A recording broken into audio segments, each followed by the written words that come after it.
할렐루야. 할렐루야. 저는 오늘 여러분들과 함께 고린도전서 7장 17절 말씀을 근거로 해서 있는 모습 그대로, 이러한 제목으로 은혜를 나누기 원합니다. 그 있는 모습 그대로, 그러니까 우리가 그렇게 생긴 거 그대로, 우리의 삶 그대로 이렇게 나아가야 된다라고 하는 말을 하는 건데요. 이 세상 사람들은요, 이 아이가 태어나거나 아니면 집안에 큰 일들이 있을 때 보는 게 있어요. 뭘 보냐면 사주팔자라는 걸 봅니다. 사주팔자. 예수님을 믿지 않는 집안은 거의 다 이렇게 사주팔자를 보더라고요. 제가 이 사주팔자라는 게 뭔가 사전을 찾아봤더니 사람이 태어난 시간, 날짜, 그 다음에 달, 해, 그러니까 연이죠. 그것을 찾으면 간질이 8글자가 나오는데요. 이 간지 8글자를 뭐라 그러냐? 사주라고 하는 거예요. 그래서 이 8글자를 조합해가지고 그 사람의 운명, 그 사람의 일생의 운명이 결정되어지는 걸 사주팔자라고 이야기를 한다는 것입니다. 그래서 이 사주팔자를 가지고 무엇을 해요? 특히 결혼할 때, 남자와 여자가 결혼할 때 이 사주팔자를 받으라고요. 그래서 그걸 가지고 어디로 갑니까? 이렇게 보는 데 가가지고 궁합이 맞니 안 맞니, 그래서 언제 태어나고 뭐 하고 해가지고 상대방은 어떻고 다 맞춰봐가지고 궁합이 좋다 그러고 또 궁합이 안 맞는다 그러고, 실질적으로 진짜 이 궁합이 안 맞아가지고 궁합이 안 맞는다 그래가지고 사랑하는데도 헤어지는 커플들이 있더라고요. 그래서 궁합이라는 것을 봅니다. 또 사람들이 이사를 하거나 집안에 대소사를 있을 때 무엇을 봐요? 이 사주라는 것을 봐가지고 이사를 가야 되냐 말아야 되냐, 동쪽으로 가냐 서쪽으로 가냐, 우리 같으면 싼 집으로 가야 되는데 동쪽으로 가냐 서쪽으로 가냐, 이거를 다 알겠다는 거예요. 근데 제가 미국에 오면서 든 생각이 있어요. 뭐냐면 여러분, 한국하고 미국하고 뭐가 있습니까? 시차가 있습니다. 시차. 이게 굉장히 복잡해요. 거기다가 요 사이에도 뭐까지 있어요? 서머타임까지 있어. 데일라이트가 있어가지고요. 이 따지기 굉장히 복잡해요. 그래서 한국에 전화 한번 하려고 그러면 한국이 지금 몇 시지? 그 확인하고 전화를 해야지. 안 그러면 새벽에 할 때도 있고 저녁에 할 때도 있고, 반대로 한국에서 저에게 전화가 와도요, 어떤 데는 막 새벽에 와. 아니, 이 사람은 미국에 살았다는 사람이 시차 좀 생각하고 전화를 해야지 그냥 막 한다고 그 속으로 생각할 때가 있어요. 그런데 미국에 오면서 든 생각, 그러면 이 사주팔자를 볼 때 미국에서 태어난 사람들은 어떻게 사주팔자를 볼까? 한국 날짜로 계산해서 사주팔자를 볼까? 미국 날짜로 계산해서 사주팔자를 볼까? 그러니까 이게 안 맞는 거야. 이 동양이나 성향이나 똑같이 공통적으로 되는 게 아니에요. 날짜가 다 틀려요. 거기다가 유사인은 태어나는 아이들이 하나 둘 뿐이 없잖아요. 그러니까 부모들이 뭘 다 기억해요? 자녀의 생일, 자녀의 태어난 시간, 뭐 이런 거를 다 기억하고 은행에 된다. 병원에서도 다 그걸 가르쳐줘요. 근데 예전에는 저희 아버님 때, 저희 때만 해도, 저희 때도 그렇고, 저희 조금 전만 해도요, 이 호적 등본하러 갈 때, 호적을 이렇게 올릴 때, 태어난 날과 일주일, 2주일 사이에 가서 올리지 않습니다. 언제 올려요? 1년 지나고도 올리고 2년 지나고도 올려요. 제가 피해자예요. 제가 원래 제 이름이 영룡이 아닙니다. 다른 이름이 있어요. 집안에서 불렀던 다른 이름이 있는데, 저희 할아버님이 호적하러 갔다가 제 이름을 까먹었어. 근데 저희 집이 영자 돌림이에요. 저희 학렬이 영자 돌림이니까 그것도 4명인가를 같이 올리셨어요. 같은 날. 저희 큰 집 3명하고 저하고, 저희 형하고 저하고 4명이구나. 이렇게 큰 집하고. 영자 돌리다가 제 이름은 영자 돌림이 아니거든요. 원래 집안에서 부르는 이름이 영자 돌림이 아닙니다. 하다 보니까 남는 게 없어. 영모 하다가 남는 게 없어. 그래서 마지막에 용을 붙이신 거예요. 그 용이 됐어. 얼마나 힘듭니까? 제가 피해자예요. 제가 피해자. 근데 그렇게 여러 명이 올리다 보면 날짜도 까먹죠. 이름도 까먹는데 날짜 안 까먹겠어요? 그래서 제가 장로님들이나 권사님들이나 얘기를 하다 보면요, 분명히 이분의 주민등록상의 그 날짜와 생일과 실제 생일이 틀려요. 어떤 분은 2년 3년 차이가 나. 그러니까 내가 원래 주민등록상에는 몇 년인데 내가 원래 몇 년생이라고 이야기를 합니다. 그게 다 이렇게 늦게 호적 올리다 보니까 그 호적에 연도도 까먹어가지고 막 한다고. 그러면 그 번호를 가지고 사주팔자를 봤어요. 맞을까요? 틀릴까요? 이걸 믿고 있으니 이게 이상한 거예요. 여러분이 태어난 날짜를 확실하게 다 기억합니까? 태어날 때 나는 다 기억해. 아니지 않습니까? 누가 얘기해줘서 아는 건데 그 얘기도 확실하지 않다라는 거죠. 그런데 사주팔자 보고 궁합 보고 하면서 만약 틀린다 이야기를 하면 그 사람들이요, 삶이 고달프고 힘들고 잘 안 풀리면, 뭔가 모르게 잘 안 되면 다 무슨 탓을 해요? 팔자가 안 좋아서 그래, 팔자가 없어서 그래, 이렇게 이야기를 합니다. 자기들 스스로도요, 아니 무슨 놈의 팔자가 이러냐고 이야기를 해요. 좀 참상한 게 있더라고요. 한국 사람들, 뭐 외국 사람들은 모르겠는데 한국 사람들 지금 나쁜 버릇이 하나 있어요. 뭐냐면 모든 탓을 남에게 돌리는 그런, 잘 되면 누구 탓? 지 탓. 못 되면 누구 탓? 조상 탓. 이렇게 해가지고 자기가 안 되는 건 다 조상이에요. 자기가 잘 되는 건 내가 뛰어나서 잘 되는 거예요. 한 여자가 시집을 갔습니다. 근데 얼마 안 있어서 남편이 병으로 죽었어. 그러면 독수공할 수 없어서 또 좋은 사람을 만나가지고 재혼을 했는데 또 이 사람이 어떻게 하다 보니까 교통사고로 죽게 됐어요.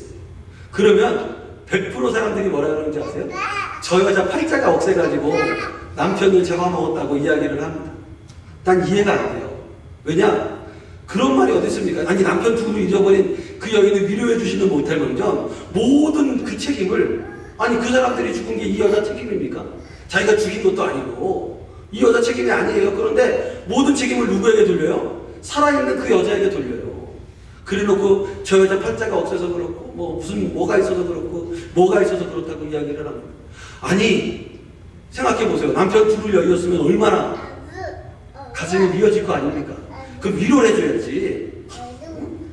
그래도 하나님이 축복해 주신다고 이야기하고 위로해 줘야 되는데 사람들이 위로해 주지 않습니다. 뭐라 그래요? 저 팔자가 없어가지고 남편 잡아먹었다고 이따위 이야기를 해요. 좀 표현이 없어서 굉장히 잘못된 이야기예요. 왜 그 사람이 남편을 잡아먹습니까? 사람의 목숨은 하나님께 달린 건데. 솔직하게 얘기하면 운이 없는 거지 진짜. 결혼했는데 남들은 다 잘 사는데 남편 둘이 돌아가셨으니까 얼마나 힘듭니까? 그런데 그것을 다 뭐라요? 팔자가 저래서 그렇다. 저 사람이 원래 저런 사람인데 잘못 만나가지고 저 사람 잘못 만나서 남편이 간다. 우리도 모르게 그런 이야기를 듣고 그런 이야기에 수긍을 하면서 살고 있어요. 왜? 팔자라고 하는 것이 태어날 때부터 정해져 있는 것이고 불가항력적인 것이고 어쩔 수 없는 것이고 그 사람의 모든 인생을 결정짓는 것이다. 이렇게 이야기를 하기 때문입니다. 그런데 이 팔자라고 하는 말을 들으면 굉장히 체념적이에요. 굉장히 운명론적입니다. 노력해도 안 되고 힘써도 안 되니까 그냥 체념하며 살아라. 그냥 그렇게 살아라. 그렇게 사는 게 네 팔자다. 어쩔 수 없다. 이거는 네 잘못은 아니지만 네가 태어나면서부터 갖고 나온 운명이다. 이렇게 이야기합니다. 제가 자세히 보니까 이 팔자를 이야기하는 사람치고 젊은 사람들은 별로 없어요. 고등학생이 내 팔자가 이래, 초등학생이 내 팔자가 이래 이러지 않습니다. 다 어느 정도 나이가 조금 올라가면 이래도 안 되고 저래도 안 되니까 그걸 누구 탓으로 돌려요? 팔자 탓으로 돌리면서 이 팔자가 이렇다 이래. 그래서 팔자 이야기를 하는 사람치고 꿈을 이야기하는 사람이 없습니다. 팔자 이야기하는 사람치고 노력하는 사람이 별로 없어요. 그냥 이렇게 살다가 가겠다는 거예요. 내 팔자가 이러니까.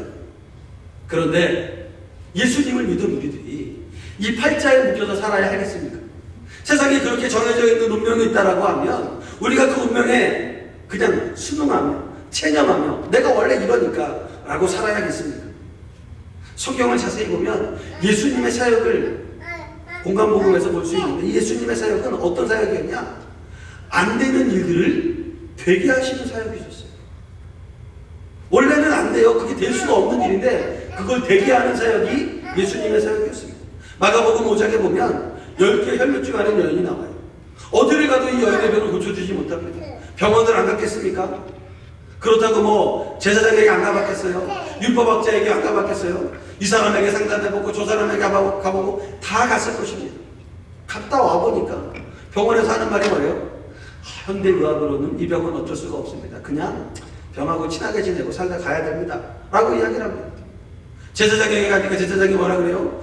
이 병은 하나님께 저주받은 병입니다. 피가 나는 병이니까, 피가 안 멈추는 병이니까. 그래서 이 병은 격리시켜 살아야 되고 어쩔 수 없는 병입니다. 그렇게 이야기를 해요. 율법학자에게 가보니까 네가 죄가 많아서 그렇다고 이야기를 합니다. 어느 누구도 이 병에 대해서 고쳐주겠다는 얘기를 못하는 거예요. 안 된다고 이야기하고 그냥 그렇게 살라고 이야기합니다. 그런데 이 여인이 무슨 소문을 듣습니까? 예수님의 소문을 들어요. 예수님이 죽은 자를 살리시고 병자를 고치시고 사람들이 먹을 것을 허락해 주시고 이러한 소문을 들으니까 이 여인의 마음 가운데 뭐가 생긴 거예요? 예수님이라고 하는 분을 만나면 내 병이 낫겠구나. 그런데 만날 수가 없잖아요. 왜? 이 여자는 유출병이라고 하는 혈류병이라고 하는 병이, 피가 나는 병이 있기 때문에 사람들이 곁에 갈 수가 없습니다. 그래서 이 여인의 마음 가운데 내가 예수님의 옷자락에 손만이라도 대면 내 병이 나겠다. 그래서 예수님의 옷자락에 손을 댑니다. 그래서 예수님이 뭐라 그래요? 내 몸에서 능력이 나갔는데 누가 내 몸에서 능력을 나가게 했느냐? 그 여인이 무릎 꿇고 내가 이러기로 해서 이렇게 했습니다 이야기하니까 예수님께서 여인의 사연을 들으시고 따라 내 믿음이 너를 구원하였으니 평안히 가라고 이야기를 하십니다. 너 왜 네 팔자대로 살아야지 팔자에 없는 짓을 하느냐? 라고 이야기하지 않았어요. 내 믿음이 너를 구하였다. 여러분, 우리들의 믿음이라고 하는 것은요, 우리들의 팔자의 속안에 맡겨진 게 아닙니다. 내 믿음이라고 하는 것은 하나님으로 인하여서, 예수님으로 인하여서 변화되는 것, 그것이 바로 우리들의 믿음인 것입니다. 요한복음 4장에 보면 사마리아에 수가라고 하는 우물이 있습니다. 야곱의 우물이라고도 불리우는 이 우물인데요, 이 우물은 아침에 사람들이 모여서 물을 길어요. 왜냐하면 너무 더워요. 그래서 중동 지역에 가면 이 전화를 걸 때 12시에서 2시, 3시 그 사이에 전화를 하면 안 돼요. 상점이나 어디다가. 왜? 그 시간에 다 자요. 오침이라 그래가지고요. 그 시간은 자는 시간이에요. 너무 더워가지고 밖에 나가서 일을 못합니다. 저도 군대에 있을 때 군대에서도요, 하도 이렇게 기온이 올라가면 점심시간에 그 군대 훈련 나갔다가 돌아와요. 왜? 너무 더워서 일사병 걸리기 때문에 돌아와서 그 시간에 쉽니다. 그러면 훈련을 안 하냐? 저녁에 해요. 그 시간 쉬고 저녁에 훈련을 합니다. 시원할 때 훈련을 시켜요. 근데 정오에는 사람들이 움직이지도 않고 돌아다니지도 않아요. 이 중동 지역에는. 이스라엘도 마찬가지입니다. 그런데 그 정오만 되면 거기에 물을 기르러 오는 여자가 하나 있었어요. 왜 이 여자가 물을 기르러 오느냐? 바로 다른 사람들과 마주치기 싫다는 거예요. 아침에 나가서 물을 길러야 되는데 그 때 앞에서 나가서 물을 기르는 이유는 다른 사람과 마주치기 싫다는 것이죠. 요사이 애틀랜타의 날씨가 아주 그냥 덥습니다. 차를 한번 타면 깜짝 놀라요. 보통 2자릿수인데 3자릿수가 나올 때가 있어요. 100이 넘어가요. 여기 딱 튀면 100이 쫙 넘어가요. 100도면은 40도 정도 되는 거가 40몇 도 되는 거 같은데 엄청나게 더운 거죠. 그런데 이 중동 지역도 그렇단 말이에요. 정오에 나올 수가 없는데 정오에 나와서 그런 길로 가는 것은 이 여인이 다른 사람 만나기도 싫고 그냥 내 인생이 원래 이런 거예요. 그러니까 체념하며 살았어요. 밤에 밤늦게 집에 들어갑니다. 아침 늦게까지 자고 그냥 정오에 그냥 부시시한 모습으로 나와가지고 물은 길러 가야 되니까 수도물이 아니니까 물을 길러야지 살 수 있으니까 그냥 그 시간에 물을 길러 나오는 거예요. 이 여인의 삶이 얼마나 체념적이고 얼마나 비루한 삶이었겠습니까? 이 여인은 모든 것을 체념한 여인입니다. 그걸 어떻게 할 수 있냐? 이 여인이 예수님하고 대화하는 장면을 보면요, 과간입니다. 과간. 그냥 서로 칼만 안 들었지 싸우기 바빠요. 이쪽만 하고 저쪽만 하고 막 그걸 보면 싸우기 바쁩니다. 이 여인은 모든 것을 체념한 여인이었어요. 그런데 이 여인은 사람 만나기도 싫어요. 남편이 5시니까 5시나 갈아치웠는데 만나고 싶겠어요? 만나면 뒤에 가서 얘기하고 뒷담화하고 뭐하고 얘기할 텐데 만나기만 하면 머리가 어떠니 꼴이 어떠니 이런 거 얘기할 텐데 만나고 싶겠어요? 그러니까 사람 없는 시간에 덥더라도 그 시간에 가서 물을 길러 오는 거예요. 그런데 예수님이 길을 가시다가 사마리아 지역을 들어가십니다. 그리고 그곳에서 누굴 만나요? 그 여인을 기다리세요. 우물가에서. 그리고 그 여인에게 물 떠달라 그러고 막 이야기를 하십니다. 이 여인이 예수님을 만나고 보니까 예수님은 다른 사람 같아요. 그리고 예수님이 그 여인에게 생수 이야기를 하십니다. 생명의 강의 이야기를 하십니다. 그리고 이 여인이 변화됐어요. 예수님을 만나고 완전히 변화됐어요. 그러고 나서 이 여인이 무엇을 합니까? 사마리아에 들어가서요, 복음을 증거합니다. 사람들이 만나기 싫어가지고 자기에 대해서 뭐라고 얘기하는 게 싫어가지고 정오에 나와서 무리를 잃었던 이 여인이 예수님을 만나고 나서 완전히 변화됐어요. 그리고 자기가 사람들 속으로 들어갑니다. 사마리아에 들어가서 예수님을 증거하고 하나님을 증거하고 복음의 사람으로 변화가 된 것입니다. 그러니까 예수님을 만나면 사람들은 변화되는 거예요. 마태복음 10장에도 오병이어의 기적이 나옵니다. 물고기 2마리와 떡 5개를 가지고 보리떡 5개를 가지고 4,000명을 먹이셨어요. 모든 사람들이 이제야 먹을 것이 없다라고 체념하고 예수님의 제자들까지도 체념한 그 상태에서 예수님이 보리떡 5개와 물고기 2마리를 만나니까 5,000명이 먹고 12강주리가 남는 그러한 역사가 임한 것입니다. 예수님의 사역은 항상 팔자를 변화시키는, 우리의 체념적인 삶을 변화시키는, 운명론적인 삶을 변화시키는 그러한 역사가 예수님의 사역의 역사였어요. 그러므로 우리들도 우리들의 운명을 우리들의 팔자에 맡겨서는 안 되는 것입니다. 체념하며 살아서는 안 되는 것이에요. 내가 원래 그런 보잘것없는 사람이지, 아무것도 아니지, 이런 생각을 하면 안 됩니다. 원래 그런 우리가 예수님을 만나서 변화를 받은 것입니다. 수가성 물가의 여인이 변화를 받고 오병이어의 기적이 일어나고 하나님의 사랑의 역사가 나타난 것처럼 우리가 변화를 받았다는 것을 알아야 되는 것입니다. 그래서 우리는 팔자에 순응하며 사는 사람이 아니라, 체념하며 사는 사람이 아니라 변화되는 사람임을 믿으시기를 주님의 이름으로 축원을 드립니다. 제가 팔자에 대해서 보니까요, 재미있는 사실을 하나 발견했습니다. 뭐냐면 아까 처음에 이야기했죠. 팔자는 우리가 태어난 날, 시간, 해, 달 이거를 조합해서 만드는 거거든요. 그래서 결정되어지는 건데, 우리가 이 팔자에 대한 이야기를 뭐 세상 사람들이 다 하니까 그렇다고 친다면, 우리가 예수님을 믿잖아요. 그러면 예수님을 믿으면 우리의 상태가 어떻게 변합니까? 거듭난 상태로 변해요. 그죠? 거듭났다라고 하는 말을 좀 어려운 말로 중생이라 그러는데, 이거를 영어로 하면 뭐가 되냐면요, born again이에요. 다시 태어나는 거예요. 그러니까 여러분, 우리의 태어난 날짜, 시간, 달, 해가 예수님을 믿으면 어떻게 돼요? 바뀌어요. 그러니까 여러분, 사주팔자 만약에 누가 끌고 가서 보면 여러분 태어난 날짜 그거 갖다 주면 안 돼요. 그건 옛날 사람이에요. 그건 이제 우리 사람이 아니야. 이제 그건 우리한테 적용이 안 돼요. 이제 우리가 언제를 갖다 줘야 돼요? 내가 예수 믿은 날짜, 예수 믿은 시간, 이걸 갖다 줘야 돼. 왜? born again 했으니까. 그러니까 다 틀린 거예요. 우리가 born again 했으니까 그걸 갖다 줘야 돼. 근데 성경에 보면 또 뭐라고 나오냐? 주님께서 매일매일마다 우리를 어떻게 해주신다고요? 새롭게 해주신다는 거예요. 매일매일마다 우리가 변화를 받는 거예요. 그러니까 쉽게 얘기하면 주님을 믿으면 매일매일마다 뭐가 바뀌어요? 팔자가 바뀌는 거예요. 믿으십니까? 믿으십니까? 이거 궤변이 아니에요. 이상하게 생각하면 안 돼. 세상 사람들이 얘기하는 걸 그대로 얘기를 갖다 쓴다고 하더라도 우리의 팔자는요, 세상 사람들에게는 그런 팔자가 아닙니다. 오늘 주님 전에 와서 주님을 만났기 때문에 우리의 인생에 변화가 있는 거예요. 매일매일 거듭나고 매일매일 성령의 충만함을 받고 매일매일 하나님의 은혜를 체험하기 때문에 우리의 팔자는 매일매일 변하는 것을 믿어야 하는 것입니다. 왜? 우리의 운명을 누구에게 드린 거예요? 하나님께 드린 거예요. 그러니까 하나님이 우리의 운명을 주관하시고 우리의 삶을 주관하시고 우리의 삶을 역사하시는, 우리의 인생을 역사하시는 분이 하나님이 되는 거예요. 그래서 매일매일마다 바뀌는 거예요. 성경은 우리에게 뭐라고 말해요? 할 수 있거든이 무슨 말이냐? 믿는 자에게는 능히 하지 못할 일이 없느니라고 말씀하고 있습니다. 주님은 체념적으로 살라고 말하지 않았어요. 능히 하지 못할 일이 없다라고 이야기하고 있습니다. 예수님 안에서 무엇이든지 믿기만 하면 이 산을 옮겨서 저 바다에 던지우라고 해도 된다라고 말씀하고 있습니다.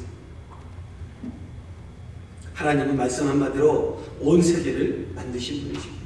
말씀 한마디로 우리를 구원시켜 주신 분이십니다. 그러므로 그 말씀을 믿고 의지하며 나아갈 때 우리의 인생이 변화되고 우리의 삶이 변화되고 우리의 모든 생활이 변화되는 것을 믿으시기 바랍니다. 근데 오늘 본문을 보면요, 사도 바울이 고린도 교회에 편지를 쓴 내용인데 그 편지 내용에 이런 게 있는 거예요. 제가 이거 보고 깜짝 놀랐습니다. 왜? 사도 바울은 기독교의 교리를 쓴 사람이라고 이야기합니다.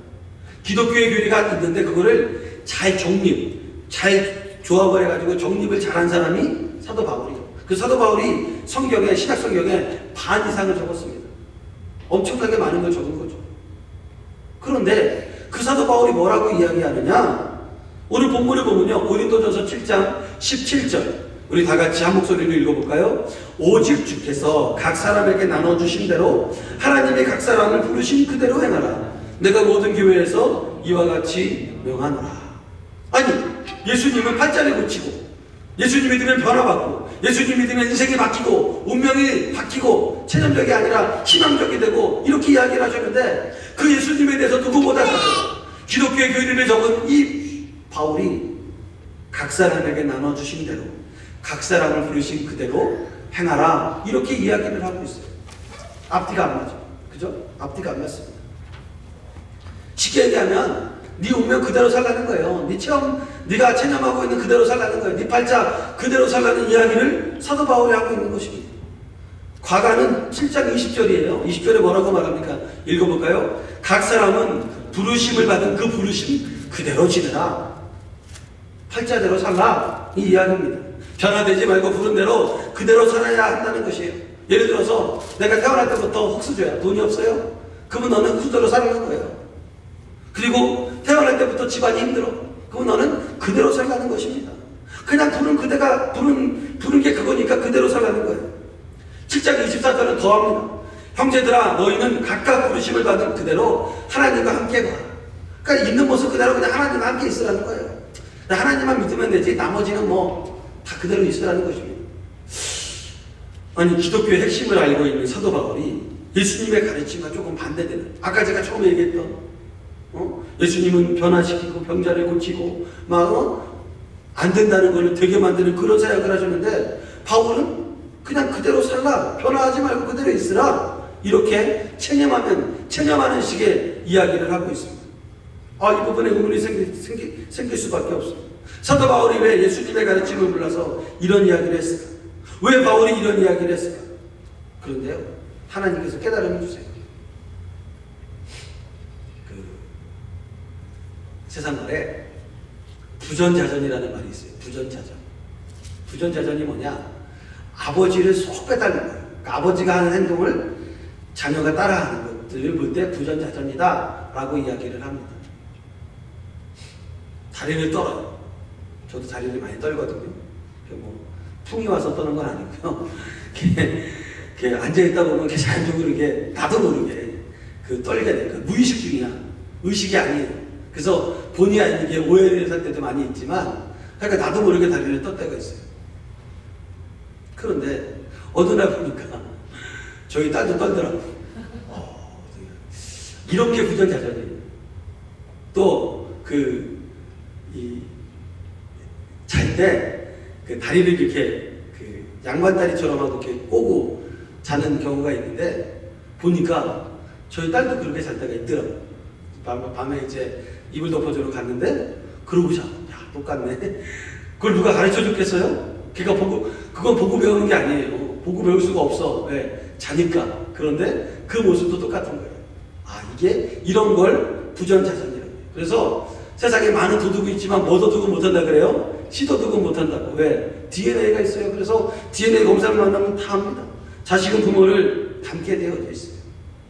사도 바울이 왜 있는 모습 그대로, 부르신 그대로 나가라고 했냐?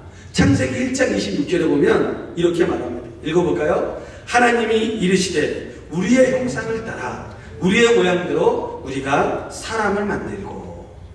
여러분, 우리 인간의 모습에는 뭐가 있다고요? 하나님의 형상이 있다는 것입니다. 갈라디아서 4장 6절로 7절에 보니까 또 이렇게 말합니다. 읽어볼까요? 너희가 아들이므로 하나님이 그 아들의 영을 우리 마음 가운데 보내사 아빠, 아버지라 부르게 하셨느니라. 그러므로 내가 이후로는 종이 아니요 아들이니 아들이면 하나님으로 말미암아 유업을 받을 자니라. 뭐라고요? 우리가 이제 종이 아니라는 것입니다. 하나님의 아들이에요. 아까 제가 부전자전 이야기 드렸죠? 이제 우리에게 뭐가 나타나야 돼요? 하나님의 형상. 그러니까 인간이 만들어질 때부터 하나님의 형상이 있었고, 우리가 범죄함으로 인해서 죄악 가운데 빠져서 이 형상이 잠깐 안 보였는데, 예수 그리스도의 보혈의 공로를 통해서 이 형상이 다시 나타나게 되는 것, 이것이 바로 부전자전이라는 것이에요. 그래서 우리에게는 하나님의 형상이 있다는 것을 믿으시기 바랍니다. 그리고 우리 아버지가 하나님이시기에 우리는 그 아버지 하나님의 성품을, 아버지 하나님의 성격을 우리도 갖고 있는 것임을 믿어야 하는 것입니다. 근데 문제는요, 이것이 막 숨어 있어가지고 잘 안 보여. 잘 발견되지 않고 잘 사용하지 않아서 모르고 있었어요. 분명히 있었는데 잘 발견되지 않은 것 뿐이라는 것입니다. 예수 믿는 우리들에게 바로 그러한 모습들이 있다라고 성경은 말하고 있어요. 예전에 저희 집이 다락이 있었어요. 다락 아시죠? 요새 사람들은 모르는데 다락이 있었어요. 다락에 올라가면 뭐 이런저런 여러 가지가 많아요. 그 루프 밑이니까 여러 가지가 많은데 어느 날 뭐 찾으러 올라갔다가 보면 이런 것도 우리 집에 있었네? 하고 보는 게 있어요. 근데 이게 처음엔 잘 몰라. 왜냐면 먼지가 아주 수북이 쌓여가지고 먼지 때문에 아무것도 잘 안 보여요. 그런데 나중에 뭐 예를 들어서 다른 거 찾으러 올라갔다가 우리 집에 이렇게 좋은 게 있었네? 라고 그것까지 가지고 내려올 때가 있어요.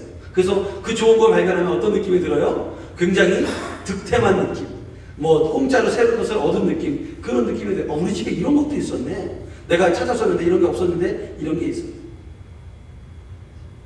제가 중국에 이제 그 선교하러 몇 번 갔는데요. 중국을 보면 여러분 상해나 베이징이나 이런 데는요 건물들이 아주 으리으리합니다. 좀 깜짝 놀랐어요. 중국이 진짜 많이 발전했어. 건물 뭐 우리나라 63빌딩 같은 게 거기에는 뭐 베이징이나 상해 가면요 널렸습니다. 널렸어요. 명함도 못 내밀어. 명함도 정말 잘 돼 있더라고요. 근데 제가 상해랑 십천에 가봤는데 가면 굉장히 잘 돼 있는데 거기서 한 1km만 차 타고 나가잖아요. 그러면 이게 같은 나라일까 할 정도로 진짜 못 살아요. 정말 뭐 우리 예전에 초가집, 귀하지 말고 초가집 있는 그런 형태가 거기 있어요. 깜짝 놀랐어요. 그게 벽이 이렇게 건물들이 이렇게 있으면 조금만 지나가면 그 뒤는 다 못 살게 돼 있어요. 그래서 깜짝 놀랐습니다. 그런데 제가 말씀드리자는 건 거기에 차들이 다니잖아요.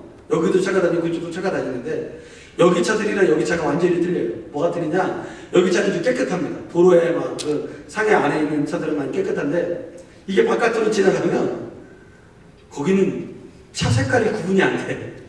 너무 더러워서 너무 흙탕물에 막 비포장 그러니까 먼지 쌓여 있고 흙탕물 돼 있고 막 한 번도 세차를 한 것 같은 느낌이 없어요. 차 사고 나서 한 번도 세차를 안 하겠다 할 정도로 비가 내려야 세차를 하는 거지 그런 정도의 어떠한 그런 차들이 많아요. 근데 제가 그때 어떤 한 차를 타고 갔었는데 그쪽도 굉장히 더럽더라고요. 나중에 알았어. 나는 그 차가 회색인 줄 알았어요. 나중에 보니까 흰색이야, 흰색. 왜냐하면 너무 더러워가지고 이제 회색인지 흰색인지 구분이 안 되는 거예요. 근데 나중에 이제 그 세차를 할 시간이 내가 있어가지고 쫙 닦아보니까 이 차가 흰색 차더라고요. 이 차가 원래 흰색 차였구나. 그래서 제가 깜짝 놀랐어요. 제가 왜 이야기를 드리냐, 여러분. 이게 바로 우리 모습이라는 것이죠. 우리 안에 뭐가 있어요? 하나님의 형상이 있어요. 여러분, 하나님이 여러분을 그냥 지은 게 아니에요. 하나님의 형상대로 지었어요. 그런데 뭐가 덮여 있습니까? 죄라고 하는 먼지, 죄라고 하는 흙탕물이 우리에 꽉 차 있어요. 그래서 원래 흰색인데 회색처럼 보여. 검은색처럼 보여요. 그거 닦기만 하는데 그냥 세차만 딱 하면 흰색으로 아주 깨끗하게 되는 거예요. 우리 안에 뭐가 있다고요? 하나님의 형상이 있다고요. 죄를 회개하고 주님께 나오기만 하면 세차하듯이 먼지를 털어내듯이 그 안에 아주 보물이 있는 것을 발견하게 되는 것입니다. 사도 바울이 왜 있는 모습 그대로 나오냐? 부르시 그대로 나오라 라고 이야기하는 것은요 그냥 팔자속한대로 체념하며 살라는 이야기가 아니에요. 그건 하나님과 배치되는 말이죠. 예수님의 사역과 배치되는 말이잖아요. 사도 바울이 그런 말을 할 리가 없잖아요. 사도 바울이 말하는 부르신 대로라고 하는 것은 우리 안에 있는 하나님의 형상을 회복하라는 말씀이에요. 우리 안에 분명히 하나님의 형상이 있는데 체념적으로 살고 운명적으로 살고 모든 것을 낙관하며 사는 게 하나님의 형상이 아니라는 것이죠. 그거는 세상에서 말하는 팔자고 주님이 원하시는 건 하나님의 형상, 우리 안에 있는 그 형상, 그게 우리의 있는 모습 그대로라는 뜻입니다. 그게 우리의 바로 부르신 모습이라고 성경은 말하고 있어요. 고린도후서 4장 7절에 보면 이렇게 말합니다. 우리 읽어볼까요? 우리가 이 보배를 질그릇에 가졌으니 이는 심히 큰 능력은 하나님께 있고 우리에게 있지 아니함을 알게 하려 함이라. 우리에게 뭐가 있다고요? 보배가 있다고요. 그런데 질그릇에 쌓여 있어서 잘 보이지 않아요. 보이기만 하면 그 안에 엄청난 보배가 있는 것입니다. 우리의 원래 모습은 하나님을 닮은 모습입니다.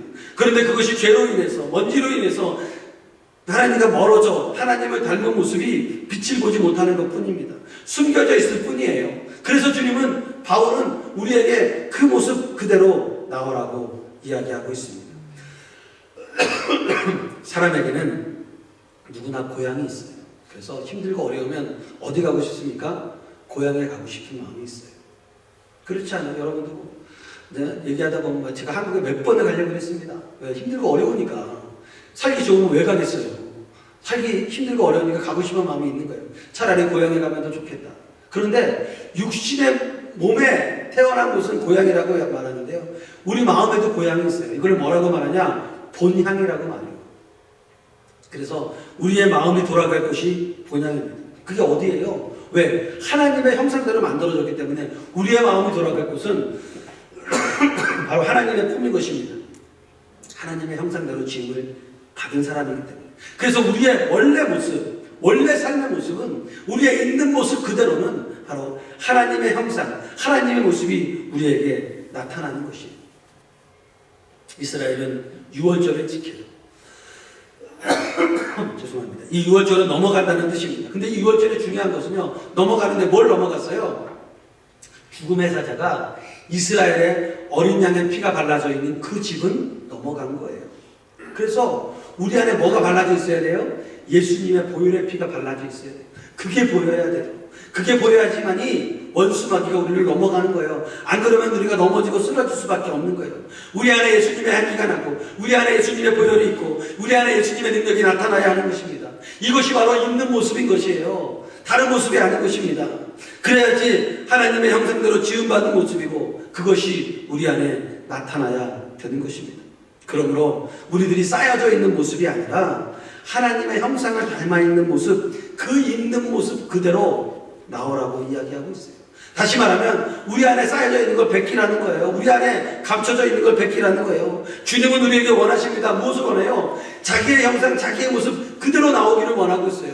우리가 갖고 있는 이 모습이 우리의 모습이 아니에요. 하나님의 형상의 모습이 나타나는 게 진정한 우리의 모습이라고 말하고 있습니다. 힘이 들면 힘든 대로, 어려우면 어려운 대로 내가 갖고 있는 그 하나님의 형상 그대로 나오는 것입니다. 주님을 향한, 본향을 향한 그 믿음을 갖고 나오는 거예요. 역사하시는 것입니다. 여러분, 아버지에게 가는데 무슨 형식이 필요합니까? 아버지에게 가는데 뭐 절차가 필요합니까? 제가 저번에도 한번 얘기 드린 것 같은데, 제 방에는요, 우리 성도님들이 거의, 아니 100%가 다 노크를 하고 들어와요. 근데 제 방에 노크 안 하고 들어오는 사람이 있어요. 저희 딸들. 누가 있든지 없든지 팍 열고 들어와. 어떨 때는 무한할 때가 있어. 막 얘기하고 이래가지고 팍 열고, 왜 문 닫고 나갈 때가 있지만, 하여간 다 문을 이렇게 또 노크하고 들어오는데, 우리 딸들만 문을 확 열고 들어와요. 그렇다고 제가 우리 딸들 집에 가서 막 뭐라 그럽니까? 안 그래요. 딸이니까 그게 가능한 거예요. 자녀니까 이제 문을 확 열고 들어와도 내 용서가 돼. 내가 뭐라고 안 그래요. 물론 여러분들이 뭐 확 열고 들어와도 제가 뭐라고는 안 합니다. 그러나 여러분 다 똑똑하고 들어오잖아요. 아버지에게 나가는데 절차가 필요 없어요. 여러분, 우리가 주님께 나가는 건 아버지께 나가는 거예요. 아버지께 나가는데 무슨 입국심사 받아야 되고, 비자 받아야 되고, 뭐 사칭 받아야 되고, 뭐 무슨 뭐 받아야 되고 이래야 됩니까? 주님께 나가는 데는 그게 필요 없어요. 주님은 우리가 내가 갖고 있는 하나님의 형상, 그거 아직 안 보여요. 아직 죄에 쌓여서요. 그냥 그대로 갖고 나오면 돼요. 그러면 주님이 닦아주시고, 세차해주시고, 주님이 먼지 털어내주시고, 우리의 눈물을 닦아주시고, 상처를 싸매주시고, 우리들의 손을 잡아주십니다. 무엇이 문제냐면, 아버지께 나가면서 뭔가 더 씌우려는 게 문제예요. 뭔가 더 얹으려는 게 문제예요. 그냥 그대로 가면 되는데, 내가 갖고 있는 그대로, 있는 모습 그대로 가면 되는데, 더 잘 보이려고, 더 잘하려고. 제가 보니까 교회에서도요, 많은 문제가 어디서 생기냐? 더 잘하려고 하다가 문제가 생겨요. 그냥 하면 되는데 더 잘하려고, 남들보다 더 잘하려고.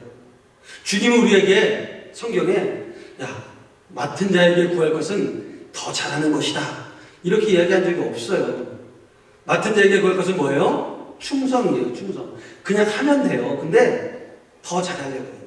누구보다? 저 사람보다. 저들보다 더. 모든 기준이 누구예요? 하나님이 아니야. 저들보다 더 잘하려는 거예요. 주님은 그걸 요구하는 게 아닙니다. 충성을 요구하고 있습니다. 다 사람마다 쓰이는 그릇이 틀려요. 간장을 스시를 먹으려면 종지에 뭘 담아야 돼요? 간장을 담아야 돼요. 스시 먹으려는데 세숫대야에다 간장 담아가지고 찍어 먹는 사람이 있습니까? 다 그릇이 틀려요. 세숫대야도 있고 국그릇도 있고 종지 그릇도 있는 거예요. 다 틀린 거예요. 근데 우리는 종지이면서 세숫대야 탐내고 세숫대야이면서 종지 탐내고 다 각자 할 일들이 있는데 너무 잘하려고 그러다 보니까 문제가 생기고 어려움이 생기고 결국은 잘하려다가 뭐예요?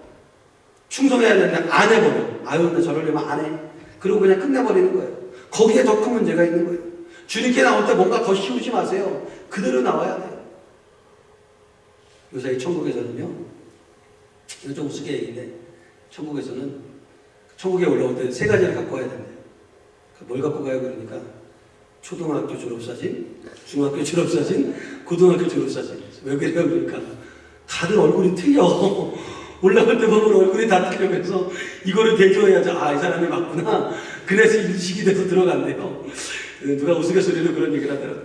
여러분, 왜 다들 넣고 고치고 올리고 막 해가지고 얼굴이 다 틀려가지고 천국의 수문장이 그걸 못 알아본다는 거예요.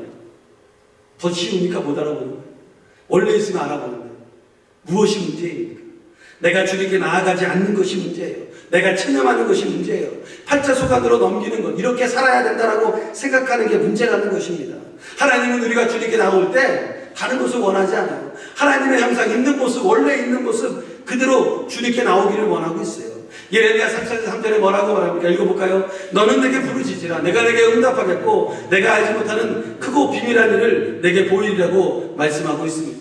부모가 자식을 찾듯이 하나님은 우리를 찾고 있어요. 그래서 하나님께 나아갈 때 우리 안에 있는 하나님의 형상, 원래 있는 모습 그대로 나아가야 되는 것입니다. 뭔가 덧입히지 말고, 뭔가 더 씌우지 말고 하나님께 나아가야 되는 것입니다.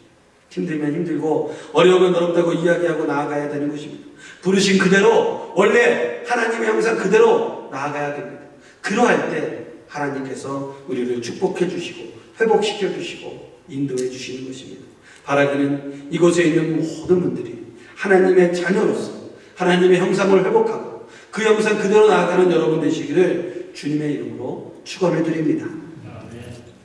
우리 시간에 말씀을 생각하면서 통성으로 기도하기 원합니다. 하나님, 우리가 하나님의 형상대로 살기를 원합니다. 하나님의 형상 있는 모습 그대로 나아가기를 원합니다. 팔자에 맡기는 것이 아니라 내 인생이 원래 이렇지라고 체념하는 것이 아니라 예수님이 말씀하셨듯이 할 수 있거든이 무슨 말이냐, 믿는 자에게는 능히 하지 못할 일이 없다고 말씀하신 그 말씀처럼 우리가 하나님의 형상을 회복하고 그 형상 그대로 주님께 나와 아버지 하나님의 말씀을 듣는 저희들이 되게 해달라고 이 시간에 주님을 3번 부르고 통성으로 기도하겠습니다. 주여, 주여, 주여.